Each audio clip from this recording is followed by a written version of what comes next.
Hello बच्चों, इस video में हम सॉल्व कर रहे हैं कक्षा 12वीं के गणित का पेपर जिसका कोड है 324 FA वर्ष 2024 का चौथा सेट।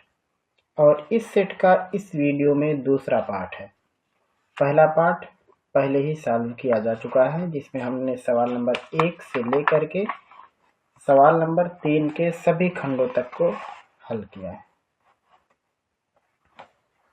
और इस पार्ट में हम सवाल नंबर 4 से आगे के सवाल लगाने की कोशिश करेंगे।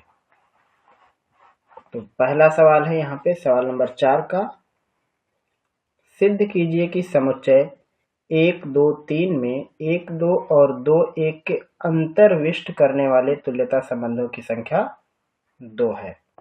तो इस सवाल में आपको 2 तुल्यता संबंध दिखाने हैं। यहाँ पे इस समुच्चय को आधार मान के आपको 2 तुल्यता संबंध दिखाने हैं। देखते हैं है कि नहीं दो लोग। तो ये है सवाल नंबर 4 का पहला खंड। इसमें जो समुच्चय दिया हम समुच्चय को ए नाम देते हैं और ये है 1, 2 और 3। और सबसे पहले हम एक रिलेशन लेते हैं 1, 2 को, या फिर हम एक रिलेशन लेते हैं जिसमें इनके हम क्रमित युग्मों को शामिल करने वाले हैं। तो 1 का 2 के साथ कनेक्शन, पहले तो 1 का 1 के साथ, 1, 2, 1, 3, फिर 2, 1, 2, 2, 2, 3, उसके बाद 3, 1 और 3, 2 और 3, 3। ये कब बनेगा? जब हम A क्रॉस A निकालेंगे तब। यानी ये जो R है ये है A क्रॉस A का, यानी A का A के साथ एक संबंध है। तो ये एक संबंध R बन गया। अब हमें इस पूरे क्रमित युग्मों के सेट में से हमें 2 तुल्यता संबंध खोजने हैं जिसमें से 1, 2 और 2, 1 ये कॉमन होना चाहिए। तो देखते हैं कि क्या 2 लोग हैं कि नहीं या केवल एक ही है। तो हम यहाँ पे एक R1 चुनते हैं ऐसा। तो तुल्यता का मतलब होता है जो स्वतुल्य हो, जो सममित हो और जो संक्रमक हो। तो स्वतुल्य 1, 1 है, ये हो गया स्वतुल्य। सममित 1, 2, 2, 1 हो गया। और संक्रमक के लिए 1, 2 से कनेक्ट है तो 2, 3 से कनेक्ट होना चाहिए और साथ में 1, 3 से कनेक्ट होना चाहिए। देखो 1, 1 से कनेक्ट स्वतुल्य, 1, 2 से और 2, 1 से कनेक्ट है। देखो ये भी इसी में है 1, 2, 2, 1, वो भी इसमें से हमने छाट के लिख लिया। फिर संक्रमक के लिए हमने मान लेते हैं कि 2, 3 से कनेक्ट है। तो क्या 3, 1 से संबंधित है? सॉरी 1, 3 से। तो वो वाला चीज भी देखिए यहाँ पे मौजूद है कि नहीं, यहाँ पे है। मतलब ये भी एक तुल्यता संबंध को दिखा रहा है। दूसरा R2 हम ऐसा बनाएंगे, उसमें भी हमें 1, 2 और 2, 1 होने चाहिए। वो वाली चीज हम उठा के देखेंगे। तो यहाँ पे उस तरीके के कौन कौन लोग हैं? 2, 2 है, 2 का 2 के साथ रिलेशन, 1 का 2 के साथ रिलेशन, 2 का 1 के साथ रिलेशन, 2 का 3 के साथ रिलेशन और 3 का 2 के साथ रिलेशन। ये सारा रिलेशन भी इसी के अंदर मौजूद है। तो एक तुल्यता संबंध यहाँ पर भी है। तो लिखेंगे इसलिए 2 तुल्यता संबंध है। बस यही काम यहाँ पे करना था और ज़्यादा इसमें मेहनत नहीं करनी है क्योंकि नंबर भी इतना ही छोटा है। यहाँ पे पूरा प्रूफ करके आपको दिखाना नहीं था। तो उसके बाद अगला सवाल हम आपको दिखाते हैं और ये सवाल है सवाल नंबर 4 का दूसरा खंड। अंतराल ज्ञात कीजिए जिसमें फंक्शन x² - 4x + c से प्रदत्त फलन पहला दिया वर्धमान है और ह्रासमान है। हमें ऐसे 2 अंतराल खोजने हैं। तो ये है सवाल नंबर 4 का दूसरा खंड। और इसमें जो फंक्शन दिया गया है वो है x square minus 4x plus 6। तो वर्धमान के लिए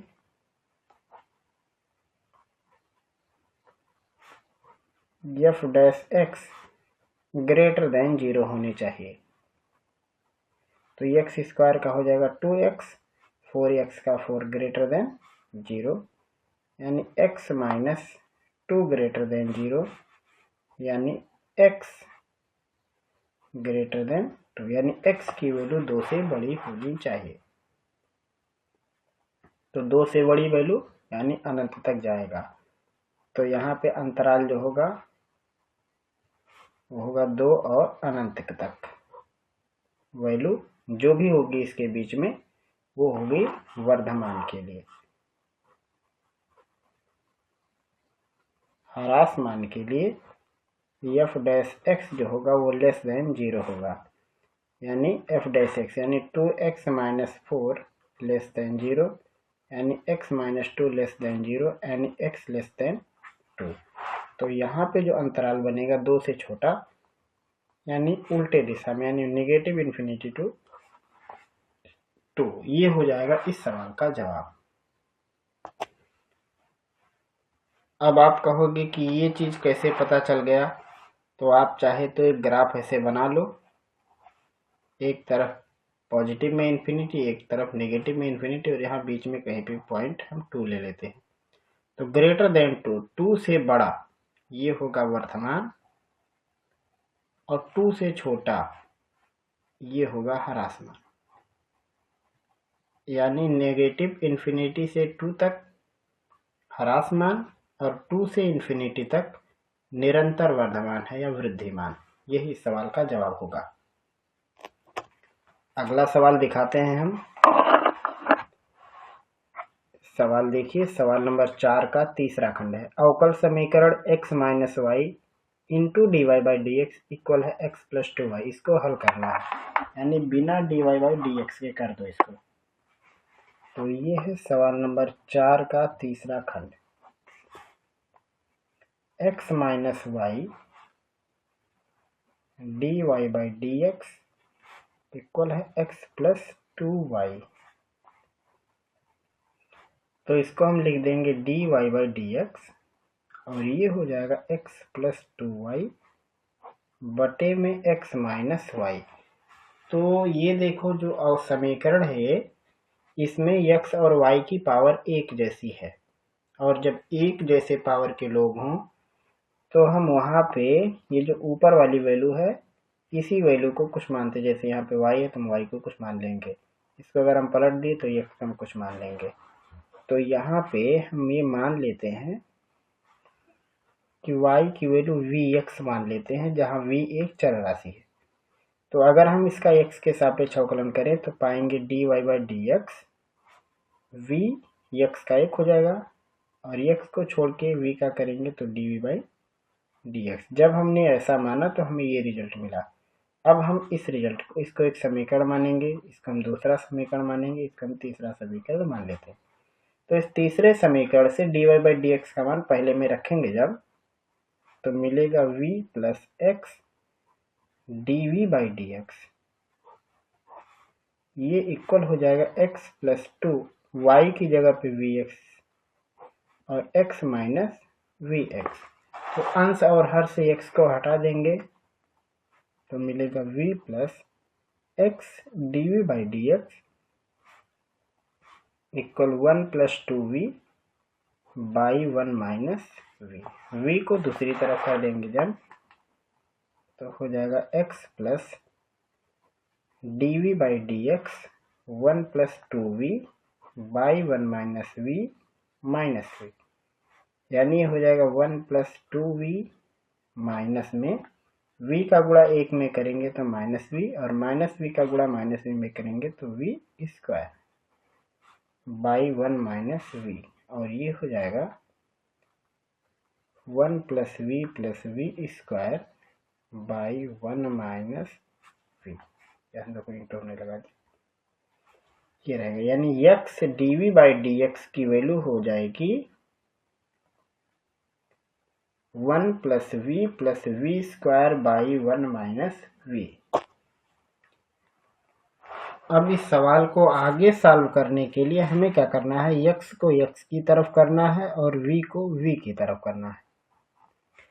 तो इस साइड आके v से गुणा हो जाएगा और इस अंश वाले से भाग हो जाएगा, तो ये बनेगा 1 - v/1 + v + v² into dv,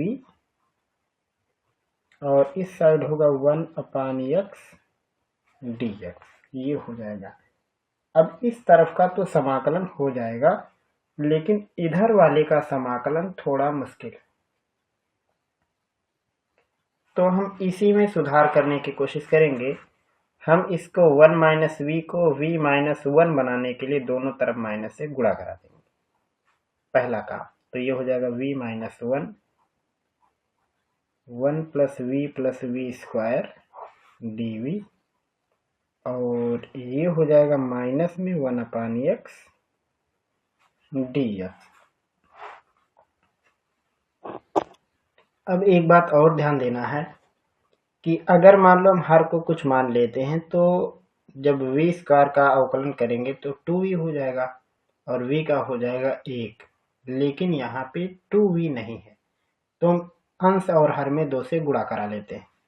तो गुणा कराने के बाद हमें मिलेगा 1/2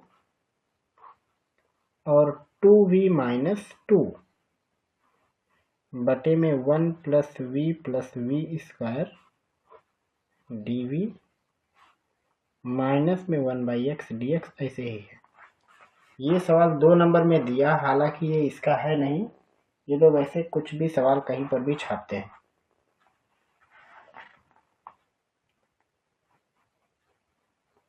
और उसके बाद अब यहाँ पे देखो v² का अवकलन तो 2v होगा, लेकिन v का 1 हो जाएगा। अब यहाँ पे 1 नहीं है, तो उसके लिए हम इसको 1 में कन्वर्ट करेंगे। तो 2v हम 1 जोड़ेंगे 1 घटाएंगे, तो जब 1 जोड़ेंगे और 1 घटाएंगे तो -2 मिला के -1 के साथ 3 हो जाएगा। देखो -3 + 1 यानी -2 अभी भी है।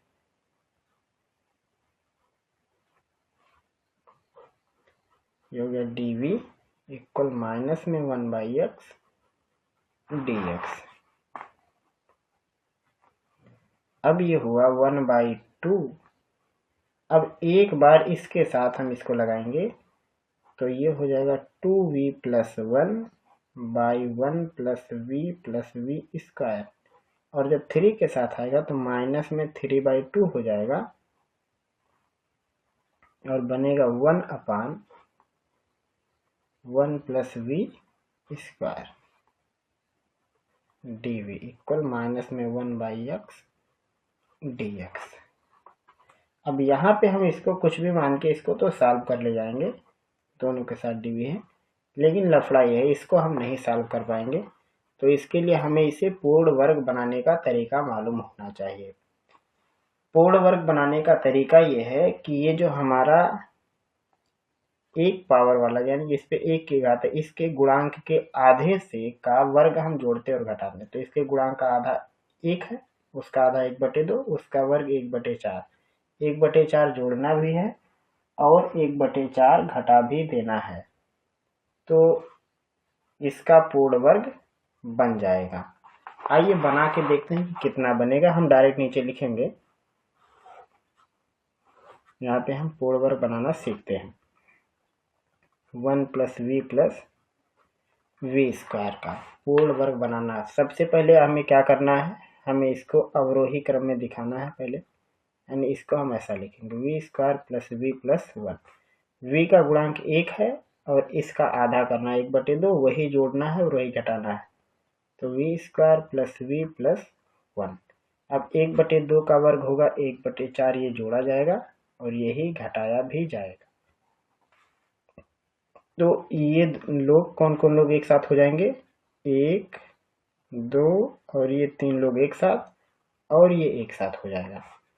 तो ये हो जाएगा v² + v + 1/4, ये एक कोष्ठक में हो जाएगा, और 1 - 1/4 ये एक कोष्ठक में हो जाएगा। तो इसको हम लिख सकते हैं v² plus 2 into 1/2 into we, 2 गुणे 1/2 यानी केवल v, और 1/4 को लिखेंगे 1/2 का वर्ग, और इसको लिख सकते हैं 4 में से 1 जाएगा 3 यानी 3/4। तो अब ये होगा पहले पद का वर्ग दूसरे पद का वर्ग धन 2 गुणे पहला पद गुणे दूसरा पद, यानी ये लिखा v प्लस 1/2 का स्क्वायर और प्लस ये लिखा है √3/2 का स्क्वायर। तो हम इसकी जगह पे यही चीज लिखने वाले हैं। तो जब इसको लिखेंगे तो ये हो जाएगा 1/2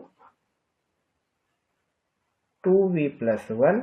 अब इसको भी रीअरेंज कर देते हैं, v² plus v plus 1 dv minus में 3/2 1/v प्लस 1/2 का वर्ग और प्लस में √3/2 का वर्ग dv इक्वल माइनस में 1/x dx।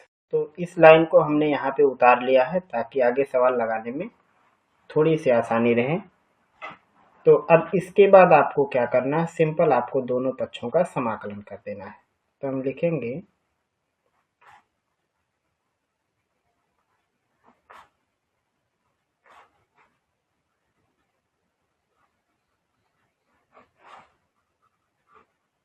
दोनों पक्षों का समाकलन करने पर, समाकलन करने के लिए आपको क्या करना है, यहाँ पे जो v² प्लस v प्लस 1 है आपको इसे कुछ मान लेना है। जैसे मान लेते हैं कि इसको हम y मान लेते हैं तो ये हो जाएगा 2v प्लस 1।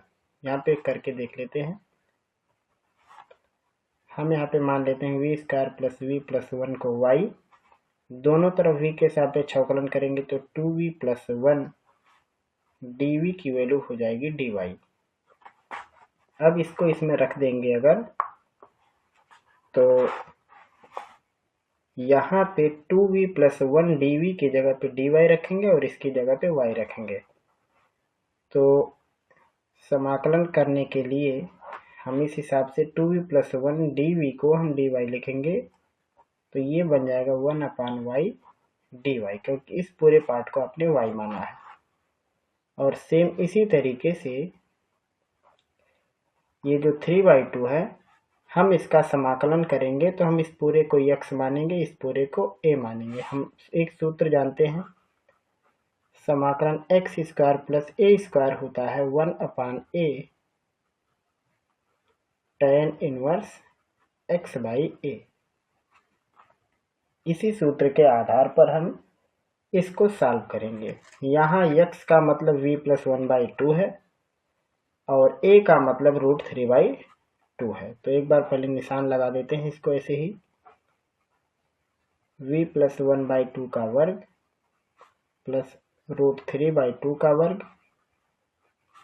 dv और माइनस में समाकलन 1/x dx। तो 1/y dy का होगा log y, और इसको चाहे तो आप माड का निशान लगा के लिखना, माइनस में 3/2। तो अब इसका होगा 1/a यानी 1/3/2 यानी 2/3 tan इनवर्स x यानी v प्लस 1/2 बटे a यानी 3/2। यही होगा इस पूरे का समाकलन। और माइनस 1/x log x यानी ये 1/x का log x और कोई एक कांस्टेंट c। तो अब यहाँ पे इसको आगे सॉल्व करके थोड़ा सा लिखो, ये हो गया 1/2 log y माइनस में 2 कैंसिल, √3 से 3 कैंसिल तो यहाँ पे आएगा √3 और tan इनवर्स ये हो गया 2v प्लस 1/2, 2 से 2 कैंसिल हो जाएगा तो ये लिखा 2v plus 1/√3 equal minus log x plus में c। अब सारी वैल्यू प्रतिस्थापित कर दो। सबसे पहले y की वैल्यू रखते हैं, तो ये हो जाएगा 1/2 log V square plus V plus 1 minus √3 tan inverse 2v plus 1 by √3 और ये हो गया माइनस में log x प्लस c। हम log x वाले पार्ट को इधर करेंगे, √3 को उधर करके, और v की वैल्यू भी साथों साथ रख देंगे।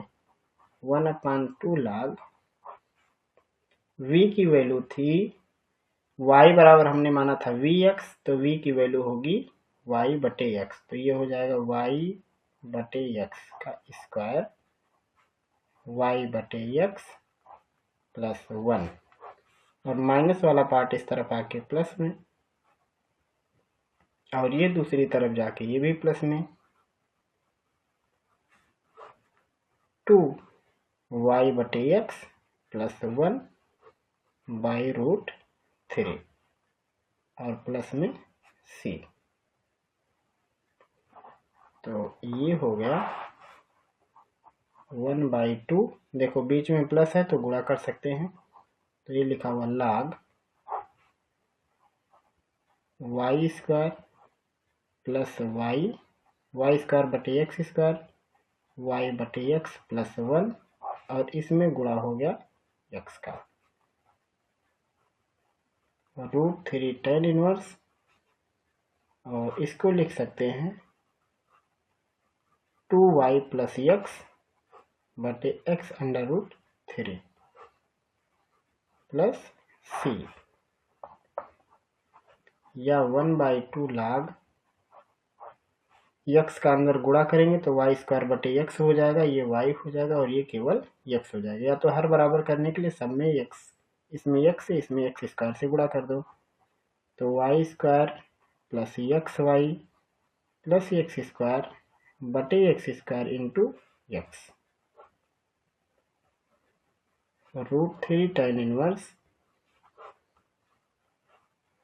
2y plus x by x √3 plus में c, x से x कट जाएगा तो ये हो जाएगा 1/2 log x square plus xy plus y square by x बराबर √3 tan इनवर्स, और यहाँ पे 2y plus x by x √3 plus में c। यहाँ पे देखिए एक चीज गड़बड़ हो गया, यहाँ पे गलत ये हो गया, हम यहाँ पे इसको गुणा इसलिए नहीं कर सकते क्योंकि यहाँ पे log के आगे 1/2 है और यहाँ पे कुछ नहीं है, इसलिए यहाँ पे अगर अंदर गुणा होगा तो यहाँ पे हमें x स्क्वायर लगाना पड़ेगा। क्यों करना पड़ेगा? क्योंकि इसके लिए हम यहाँ पे 1 है तो 1 को हम लिख सकते हैं 2 गुणे 1/2, तो जो 2 यहाँ है उसको जब हम आगे लगाएंगे तो हो जाएगा x स्क्वायर। तो अगर हम इसको 1/2 बनाएंगे तभी अंदर आगे इसको लिख सकते हैं, इसलिए यहाँ पे हमें x स्क्वायर लगाना पड़ेगा, और नहीं तो आप इसी को उत्तर लिख सकते हो। तो उसके लिए यहाँ पे हर में कुछ नहीं रहेगा, तो या फिर आप इसको ऐसा लिख सकते हो log x square plus xy plus y square 2√3 tan inverse 2y plus x या x plus 2y x √3 plus में c, यही हो जाएगा इस सवाल का जवाब।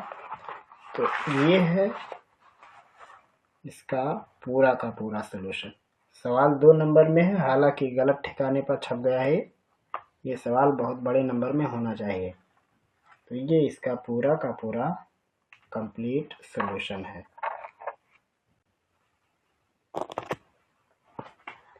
अगला सवाल है सवाल नंबर 4 का चौथा खंड। एक पासे को 2 बार उछाला गया, मान लें कि ए घटना पहले उछाल पर विषम संख्या प्राप्त होना और बी घटना द्वितीय उछाल पर विषम संख्या प्राप्त होना दर्शाते हैं। घटनाओं ए और बी के स्वातंत्र का परीक्षण करो कि क्या ए और बी स्वतंत्र हैं या नहीं। तो आइए लगाते हैं सवाल। सवाल नंबर 4 का चौथा खंड है। इसमें दिया है एक पासे को 2 बार उछाल रहे हैं तो कुल जो कंडीशन होगी वो 36 होगी। कौन कौन सी होगी आइए बना के हम आपको चेक करा के दिखाते हैं। तो जो कंडीशन होगा 1 1 1 2 1 3 1 4 1 5 1 6 1 1 1 2 1 3 1 4 1 5 और 1 6 36 कंडीशन होंगे टोटल। ऐसे ही 2 1 2 2 2 3 2 4 2 5 और 2 6 3 1 3 2 3 3 3 4 3 5 3 6 4 1 4 2 4 3 4 4 4 5 4 6 5 1 5 2 5 3 5 4 5 5 5 6 और लास्ट लाइन 6 1 6 2 6 3 6 4 6 5 और 6 6। तो ये टोटल 36 कहानियां हैं। अब इन 36 में से ए वाला वो कंडीशन है जिसमें पहले नंबर पर विषम संख्या है। तो देखिए कुल कितने कंडीशन है ए के लिए। तो यन ए की कुल वैल्यू कितनी है जिसमें विषम संख्याओं वाले लोग हैं। ये विषम है। तो विषम संख्या जिसमें पहले स्थान पर विषम है। देखिए ये पहली पूरी लाइन में 1 1 1 सब में विषम है और उसके बाद ये वाली लाइन में विषम है और ये वाली लाइन में विषम है। यानी यन ए की वैल्यू जो है वो टोटल 18 है। यन ए की कुल वैल्यू 18 है। ऐसे ही कहा है कि बी वो वाली है जिसमें दूसरे वाले उछाल पर विषम है। ये प्रथम विषम होना चाहिए और बी ऐसा नंबर लेना है जिसमें द्वितीय नंबर विषम है। तो देखिए कुल ऐसे कितने लोग हैं जिसमें दूसरे नंबर पर विषम लिखा हुआ है। तो एक ये पूरा आप खाना देखिए दूसरे नंबर पर विषम है। एक ये पूरा खाना देखिए इसमें दूसरे नंबर पर विषम है और एक ये पूरा खाना जिसमें दूसरे नंबर पर विषम है। तो इसमें भी कुल 18 लोग हैं। ये हो गया। तो अब हम निकालते हैं पी ए। पी ए का मतलब होता है N A by N S. तो 18/36 यानी 1/2। ऐसे ही हम निकालेंगे पी बी बी की प्रायिकता। तो एन बी बटे में एन एस यानी ये भी होगा 18/36 यानी 1/2। अब हमें स्वातंत्र का परीक्षण करना है तो उसके लिए हमें निकालना पड़ेगा पी ए इंटरसेक्शन बी जो कि होगा N A intersection B by N S. तो एन एस का तो मान 18 है 36 लेकिन ए इंटरसेक्शन बी की वैल्यू कितनी है वो निकालना पड़ेगा। तो आइए निकाल के दिखाते हैं हम आपको। ए और बी में कॉमन लाइन तो आप इस पूरे लाइन को ऐसे मिला दो और एक ये लाइन थी इस पूरे को मिला दो और एक ये लाइन थी एक इस पूरे को आप मिला दो। और बी वाले के लिए एक ये था 1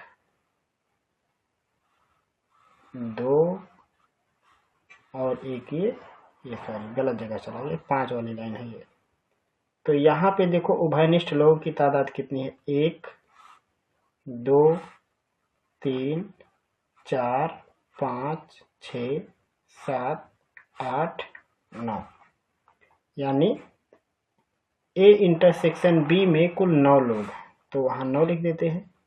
तो ये हो जाएगा 1/4 इसकी प्रायिकता। तो इसका मतलब ये हुआ कि P A into P B यानी 1/2 गुणे 1/2, देखो दोनों का मान 1/2 यानी 1/4, यानी ये बराबर हो गया पी ए इंटरसेक्शन बी के। जब पी ए इंटरसेक्शन बी की value P A into P B के बराबर हो जाए तो इसका मतलब घटनाएं स्वतंत्र हैं।